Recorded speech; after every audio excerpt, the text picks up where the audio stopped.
और चलिए रुक कर लेते बिहार के भागलपुर का, जहां पर प्रधानमंत्री नरेंद्र मोदी पहुंचे हुए हैं। क्या कुछ कह रहे हैं, जान लेते हैं। मुख्यमंत्री, कई मंत्री और करोड़ों करोड़ों किसान भी आज इस कार्यक्रम में हमारे साथ जुड़े हुए हैं। मैं उन सबको भी आदरपूर्वक नमन करता हूं। साथियों, महाकुंभ के समय में मंदरांचल की इस धरती पर आना अपने आप में बड़ा सौभाग्य है। इस धरती में आस्था भी है, विरासत भी है और विकसित भारत का सामर्थ्य भी है। ये शहीद तिलका मांझी की धरती है, ये सिल्क सिटी भी है। बाबा अजगैबीनाथ की इस पावन धरा में इस समय महाशिवरात्रि की भी खूब तैयारियां चल रही हैं। ऐसे पवित्र समय में मुझे पीएम किसान निधि की एक और किस्त देश के करोड़ों किसानों को भेजने का सौभाग्य मिला है। करीब 22,000 करोड़ रुपए एक क्लिक पर देश भर के किसानों के खाते में पहुंचे हैं। और जैसे ही अभी मैंने क्लिक दबाई, मैं देख रहा था यहां पर भी जो राज्यों के दृश्य दिख रहे थे, यहां भी कुछ लोगों की तरफ मेरी नजर गई। वो फटाफट अपने मोबाइल देख रहे थे कि पैसा आया कि नहीं आया, और तुरंत उनकी आंखों में चमक दिखाई देती थी। साथियों, आज जो किसान सम्मान निधि दी गई है, इसमें बिहार के भी 75 लाख से अधिक किसान परिवार है। बिहार के किसानों खाते में आज सीधे करीब 1,600 करोड़ रुपए उनके खाते में पहुंच चुके हैं। मैं बिहार और देश के सभी किसान परिवारों को बहुत बहुत शुभकामनाएं देता हूं, बधाई देता हूं। साथियों, मैंने लाल किले से कहा है कि विकसित भारत के 4 मजबूत स्तंभ है। ये स्तंभ है गरीब, हमारे अन्नदाता किसान, हमारे नौजवान, हमारे युवा और हमारे देश की नारी शक्ति। एनडीए सरकार चाहे केंद्र में हो या फिर यहां नीतीश जी के नेतृत्व में चल रही सरकार हो, किसान कल्याण हमारी प्राथमिकता में है। बीते दशक में हमने किसानों की हर समस्या के समाधान के लिए पूरी शक्ति से काम किया है। किसान को खेती के लिए अच्छे बीज चाहिए, पर्याप्त और सस्ती खाद चाहिए, किसानों को सिंचाई की सुविधा चाहिए, पशुओं का बीमारी से बचाव चाहिए और आपदा के समय नुकसान से सुरक्षा चाहिए। पहले इन सभी पहलुओं को लेकर किसान संकट से घिरा रहता था। जो लोग पशुओं का चारा खा सकते हैं, वो इन स्थितियों को कभी भी नहीं बदल सकते। एनडीए सरकार ने इस स्थिति को बदला है। बीते वर्षों में हमने सैकड़ों आधुनिक किस्म के बीज किसानों को दिए।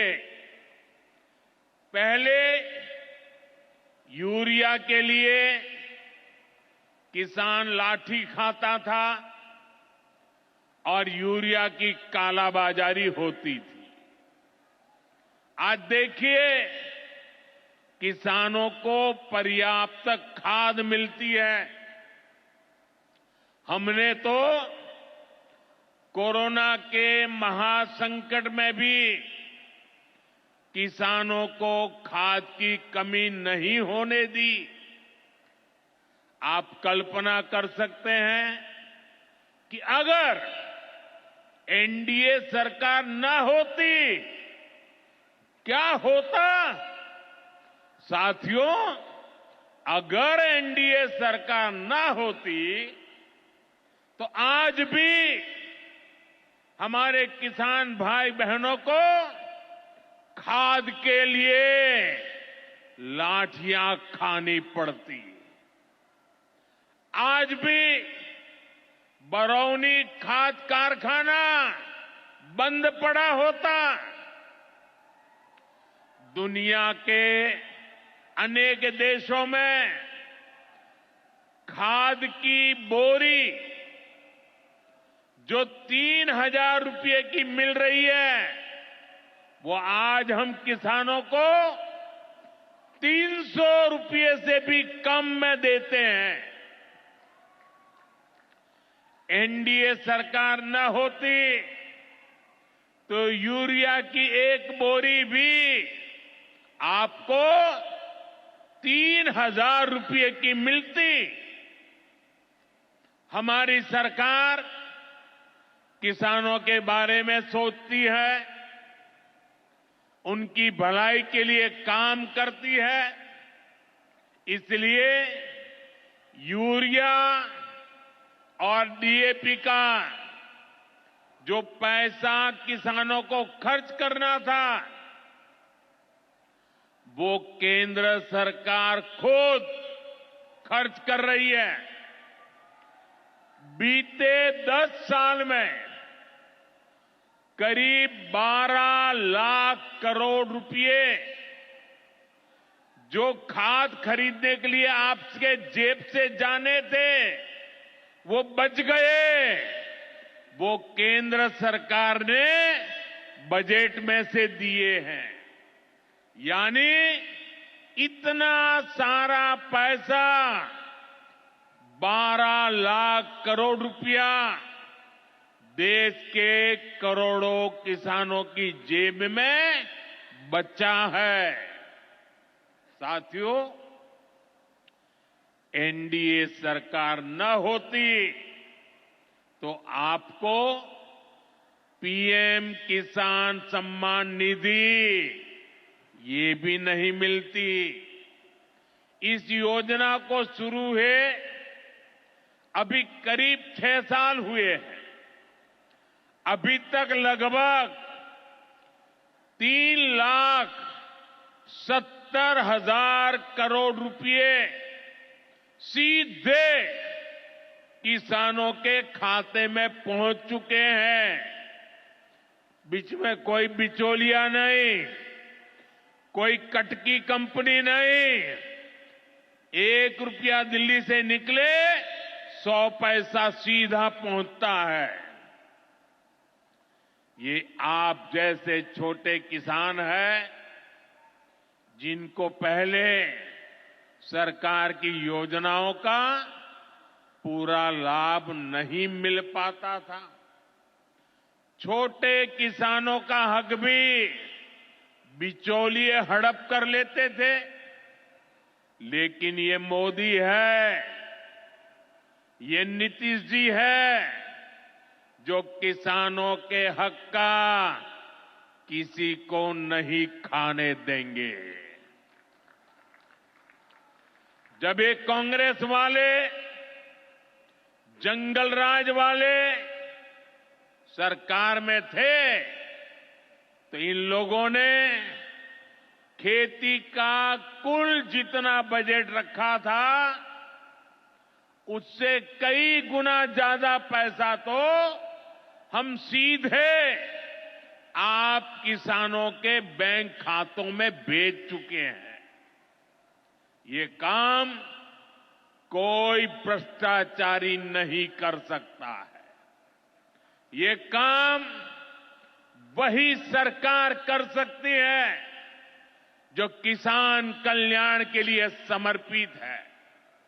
साथियों, कांग्रेस हो, जंगल राज वाले हो, इनके लिए आप किसानों की तकलीफ भी कोई मायने नहीं रखती। पहले जब बाढ़ आती थी, सूखा पड़ता था, ओला पड़ता था, तो ये लोग किसानों को अपने हाल पर छोड़ देते थे।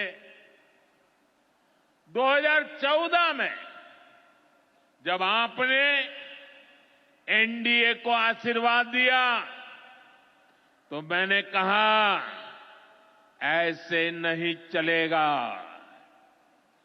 एनडीए सरकार ने पीएम फसल बीमा योजना बनाई। इस योजना के तहत 2.25 लाख करोड़ रुपए का क्लेम किसानों को आपदा के समय मिल चुका है। साथियों, जो भूमिहीन है, जो छोटे किसान है, उनकी आय को बढ़ाने में एनडीए सरकार पशुपालन को बढ़ावा दे रही है। पशुपालन गांव में हमारी बहनों को लखपति दीदी बनाने में भी बहुत काम आ रहा है। देश में अभी तक करीब 1.25 करोड़ लखपति दीदी बन चुकी है। इनमें बिहार की भी हजारों जीविका दीदियां शामिल है। बीते दशक में भारत में दूध उत्पादन 14 करोड़ टन से बढ़कर, ये याद रखिए, 10 साल में 14 करोड़ टन दूध उत्पादन से बढ़कर के 24 करोड़ टन दूध उत्पादन हो रहा है। यानी भारत ने दुनिया के नंबर 1 दूध उत्पादक के रूप में अपनी भूमिका को और सशक्त किया है। इसमें बिहार की भी बहुत बड़ी भागीदारी है। आज बिहार में सहकारी दूध संघ प्रतिदिन 30 लाख लीटर दूध खरीदता है। इसके कारण हर साल 3,000 करोड़ रुपए से अधिक बिहार के पशुपालकों, हमारी माताओं बहनों के खाते में पहुंच रहे हैं। साथियों, मुझे खुशी है कि डेयरी सेक्टर को बढ़ावा देने के हमारे प्रयासों को राजीव रंजन जी, हमारे ललन सिंह जी बहुत ही कुशलता के साथ आगे बढ़ा रहे हैं। इनके प्रयासों से यहां बिहार में 2 परियोजनाएं तेजी से पूरी हो रही है। मोतीहारी का सेंटर ऑफ एक्सीलेंस बेहतरीन देसी नस्ल की गायों के विकास में मदद करेगा। दूसरा, बरौनी का मिल्क प्लांट है। इस क्षेत्र के 3 लाख किसानों को फायदा होगा, नौजवानों को रोजगार मिलेगा। साथियों, हमारे जो नाविक साथी हैं, जो मछुआरे साथी हैं, इनको पहले की सरकारों ने कोई फायदा नहीं दिया। हमने पहली बार मछली पालकों को किसान क्रेडिट कार्ड की सुविधा दी है। ऐसे ही प्रयासों से आज मछली उत्पादन में बिहार शानदार प्रदर्शन कर रहा है। और अभी जैसे मुख्यमंत्री जी ने बताया, पहले मछली हम बाहर से लाते थे और आज मछली में बिहार आत्मनिर्भर बन गया है। और मुझे याद है 2014 के पहले 2013 में जब मैं चुनाव अभियान के लिए आया था, तब मैंने कहा था कि मुझे आश्चर्य हो रहा है कि बिहार में इतना पानी है, मछली हम बाहर से क्यों लाते हैं। आज मुझे संतोष है कि बिहार के लोगों की मछली की जरूरत बिहार में ही पूरी हो रही है। 10 साल पहले बिहार मछली उत्पादन में देश के 10 राज्यों में से एक था। आज बिहार देश के टॉप 5 बड़े मछली उत्पादक राज्यों में से एक बन चुका है। फिशरीज सेक्टर पर हमारे फोकस का बहुत बड़ा फायदा हमारे छोटे किसानों को हुआ है, मछुआरे साथियों को हुआ है। भागलपुर की पहचान तो गंगा जी में रहने वाली डॉल्फिन से भी होती रही है। ये नमामि गंगे अभियान की भी बहुत बड़ी सफलता है। साथियों, बीते वर्षों में सरकार के प्रयासों से भारत का कृषि निर्यात बहुत अधिक बढ़ा है। इससे किसानों को उनकी उपज की ज्यादा कीमत मिलने लगी है। कई कृषि उत्पाद ऐसे हैं जिनका पहली बार निर्यात शुरू हुआ है, एक्सपोर्ट हो रहा है। अब बारी बिहार के मखाना की है। मखाना आज देश के शहरों में सुबह के नाश्ते का प्रमुख अंग हो चुका है। मैं भी 365 दिन में से 300 दिन तो ऐसे होंगे कि मैं मखाना जरूर खाता हूं। ये एक सुपर फूड है जिसे अब दुनिया के बाजारों तक पहुंचाना है। इसलिए इस वर्ष के बजट में मखाना किसानों के लिए मखाना बोर्ड बनाने का ऐलान किया गया है। ये मखाना बोर्ड मखाना उत्पादन, प्रोसेसिंग, वैल्यू एडिशन और मार्केटिंग ऐसे हर पहलू में बिहार के मेरे किसानों की मदद करेगा। साथियों, बजट में बिहार के किसानों और नौजवानों के लिए एक और बड़ी घोषणा भी की गई है। पूर्वी भारत में फूड प्रोसेसिंग इंडस्ट्री को बढ़ावा देने के लिए बिहार एक बड़े केंद्र के रूप में उभरने वाला है। बिहार में national institute of food technology and entrepreneurship की स्थापना की जाएगी। यहां बिहार में कृषि के क्षेत्र में 3 नए सेंटर ऑफ एक्सेलेंस की भी स्थापित किए जाएंगे। इनमें से एक हमारे भागलपुर में ही स्थापित होगा। यह सेंटर आम की जर्दालू किस्म पर फोकस करेगा।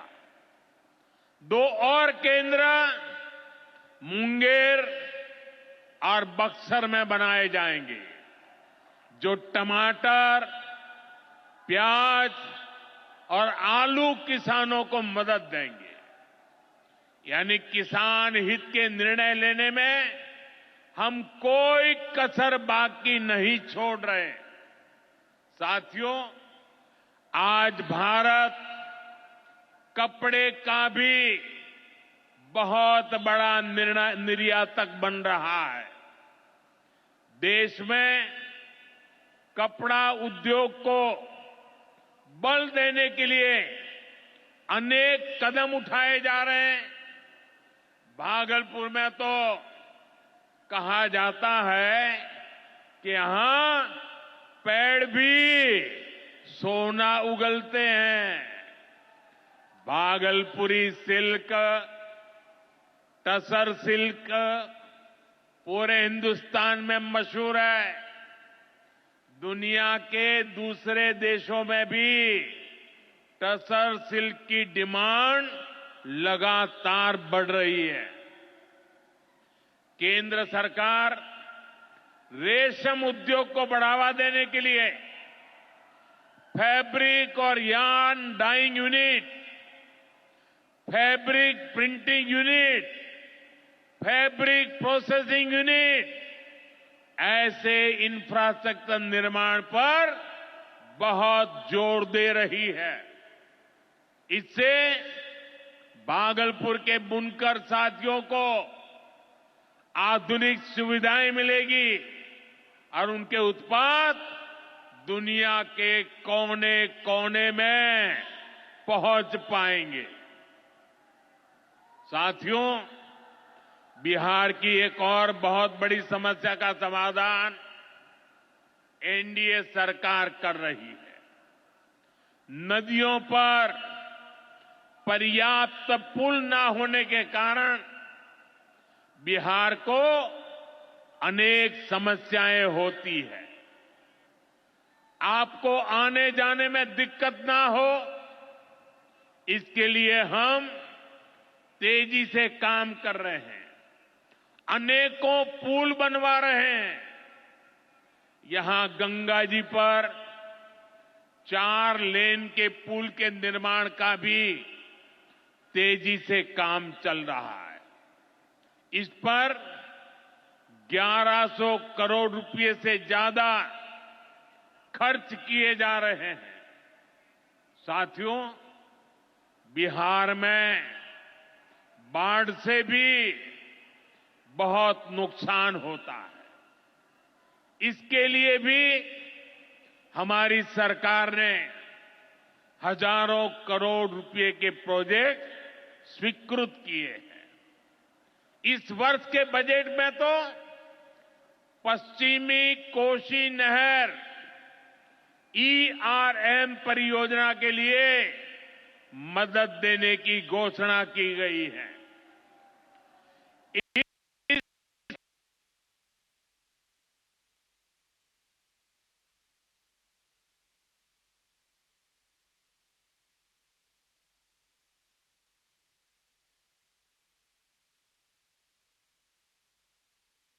साथियों, एनडीए सरकार किसानों की आय बढ़ाने के लिए अलग अलग स्तर पर काम कर रही है।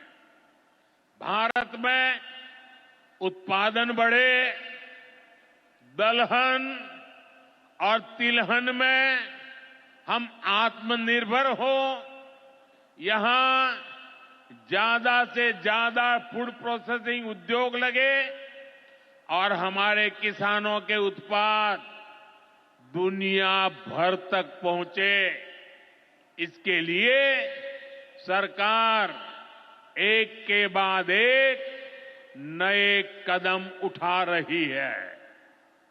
मेरा तो सपना है कि दुनिया की हर रसोई में भारत के किसान का उगाया कोई न कोई उत्पाद होना ही चाहिए। इस वर्ष के बजट ने भी इसी विजन को आगे बढ़ाया है। बजट में एक बहुत ही बड़ी पीएम धन धान्य योजना की घोषणा की गई है। इसके तहत देश के 100 ऐसे जिलों की पहचान की जाएगी जहां सबसे कम फसल उत्पादन होती है। फिर ऐसे जिलों में खेती को बढ़ावा देने के लिए विशेष अभियान चलाया जाएगा। दलहन में आत्मनिर्भरता के लिए मिशन मोड पर काम किया जाएगा। किसान ज्यादा से ज्यादा दालें उगाए, इसके लिए किसानों को प्रोत्साहन मिलेगा।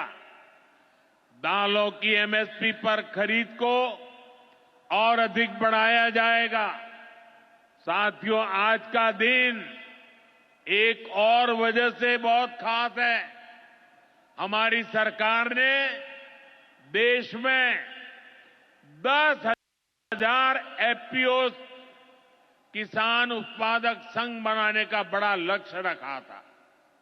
आज मुझे ये बताते हुए खुशी है कि देश ने इस लक्ष्य को प्राप्त कर लिया है। आज बिहार की भूमि 10,000वें एफपीओ के निर्माण की साक्षी बन रही है। मक्का, केला और धान पर काम करने वाला ये एफपीओ खगड़िया जिला में रजिस्टर हुआ है। एफपीओ सिर्फ एक संगठन नहीं होता, ये किसानों की आय बढ़ाने वाली अभूतपूर्व शक्ति है। एफपीओ की ये शक्ति छोटे छोटे किसानों को बाजार के बड़े लाभ सीधे उपलब्ध कराती है। एफपीओ के जरिए आज तमाम ऐसे अवसर हमारे किसान भाइयों बहनों को सीधे मिल रहे हैं जो पहले उपलब्ध नहीं थे। आज देश के करीब 30 लाख किसान एफपीओ से जुड़े हैं और बड़ी बात यह कि इसमें करीब 40% हमारी बहनें हैं। ये एफपीओ आज कृषि क्षेत्र में हजारों करोड़ रुपए का कारोबार करने लगे हैं। मैं सभी 10,000 एफपीओ के सदस्यों को भी बहुत बहुत बधाई देता हूं। साथियों, एनडीए सरकार बिहार के औद्योगिक विकास पर भी उतना ही बल दे रही है। बिहार सरकार भागलपुर में जो बहुत बड़ा बिजली कारखाना लगा रही है, उसको कोयले की भरपूर आपूर्ति की जाएगी। इसके लिए केंद्र सरकार ने कोल लिंकेज को स्वीकृति दे दी है। मुझे पूरा भरोसा है कि यहां पैदा होने वाली बिजली बिहार के विकास को नई ऊर्जा देगी। इससे बिहार के नौजवानों को रोजगार के नए अवसर मिलेंगे। साथियों, पूर्वोदय से ही विकसित भारत का उदय होगा और हमारा बिहार पूर्वी भारत का सबसे अहम स्तंभ है। बिहार भारत की सांस्कृतिक विरासत का प्रतीक है। कांग्रेस आरजेडी के लंबे कुशासन ने बिहार को बर्बाद किया, बिहार को बदनाम किया। लेकिन अब विकसित भारत में बिहार का वही स्थान होगा जो प्राचीन समृद्ध भारत में पाटलिपुत्र का था। इसके लिए हम सभी मिलकर निरंतर प्रयास कर रहे हैं। बिहार में आधुनिक कनेक्टिविटी के लिए, सड़कों के नेटवर्क के लिए, जन कल्याण की योजनाओं के लिए एनडीए सरकार प्रतिबद्ध होकर काम कर रही है। मुंगेर से भागलपुर होते हुए मिर्जा चौकी तक करीब 5,000 करोड़ रुपए की लागत से नया हाईवे भी बनाने का काम शुरू हो रहा है। भागलपुर से औंसडीहा तक 4 लेन सड़क को चौड़ा करने का काम भी शुरू होने जा रहा है। भारत सरकार ने विक्रमशिला से कटारिया तक नई रेल लाइन और रेल पुल को भी स्वीकृति दे दी है। साथियों, हमारा ये भागलपुर सांस्कृतिक और ऐतिहासिक रूप से बहुत महत्वपूर्ण रहा है। विक्रमशिला विश्वविद्यालय के कालखंड में ये वैश्विक ज्ञान का केंद्र हुआ करता था। हम नालंदा विश्वविद्यालय के प्राचीन गौरव को आधुनिक भारत से जोड़ने का काम शुरू कर चुके हैं। नालंदा विश्वविद्यालय के बाद अब विक्रमशिला में भी सेंट्रल यूनिवर्सिटी बनाई जा रही है। जल्द ही केंद्र सरकार इस पर काम शुरू करने वाली है। मैं नीतीश जी, विजय जी, सम्राट जी सहित बिहार सरकार की पूरी टीम को बधाई देता हूं। आप इस प्रोजेक्ट से जुड़ी जरूरतों को पूरा करने में तेजी से जुटे हैं।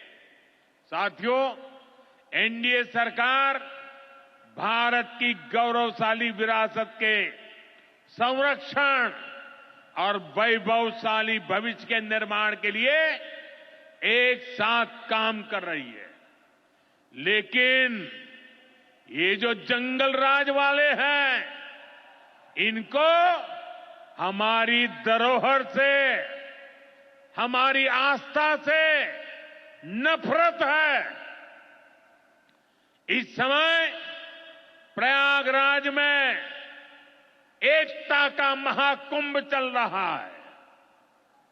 ये भारत की आस्था का, भारत की एकता और समरसता का सबसे बड़ा महोत्सव है। पूरे यूरोप की जितनी जनसंख्या है, उससे भी ज्यादा लोग अब तक एकता के इस महाकुंभ में डुबकी लगा चुके हैं, स्नान कर चुके हैं। बिहार से भी गांव-गांव से श्रद्धालु एकता के इस महाकुंभ होकर आ रहे हैं। लेकिन ये जंगलराज वाले महाकुंभ को ही गाली दे रहे हैं। महाकुंभ को लेकर भद्दी भद्दी बातें कर रहे हैं। राम मंदिर से चिढ़ने वाले लोग महाकुंभ को भी कोसने का कोई मौका नहीं छोड़ रहे हैं। मैं जानता हूं, महाकुंभ को गाली देने वाले ऐसे लोगों को बिहार कभी भी माफ नहीं करेगा। साथियों, बिहार को समृद्धि के नए पथ पर ले जाने के लिए हम दिन रात ऐसे ही मेहनत करते रहेंगे। एक बार फिर देश के किसानों को और बिहार वासियों को बहुत बहुत बधाई। मेरे साथ बोले, भारत माता की, भारत माता की। बहुत बहुत धन्यवाद।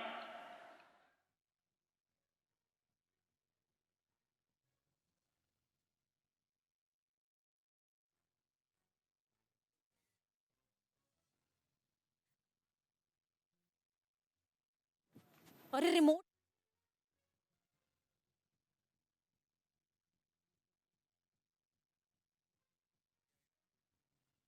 बिहार के भागलपुर के, जहां पर प्रधानमंत्री नरेंद्र मोदी ने सबके साथ सबके विकास का जो मंत्र है एक बार फिर से पुरजोर तरीके से प्रमुखता से उठाया और कहा, डबल इंजन की सरकार आपके लिए काम कर रही है और पूरे हृदय से हम काम करते रहेंगे।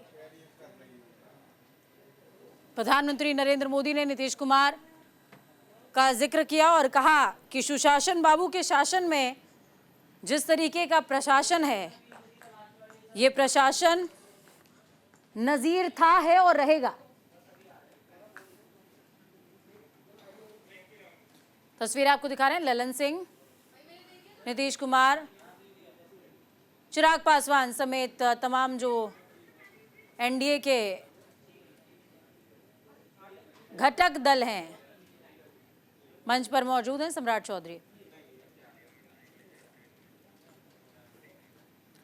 वक्त यहां पर एक छोटे से ब्रेक का होगा। ब्रेक के उस पार खबरों का सफर लगातार जारी।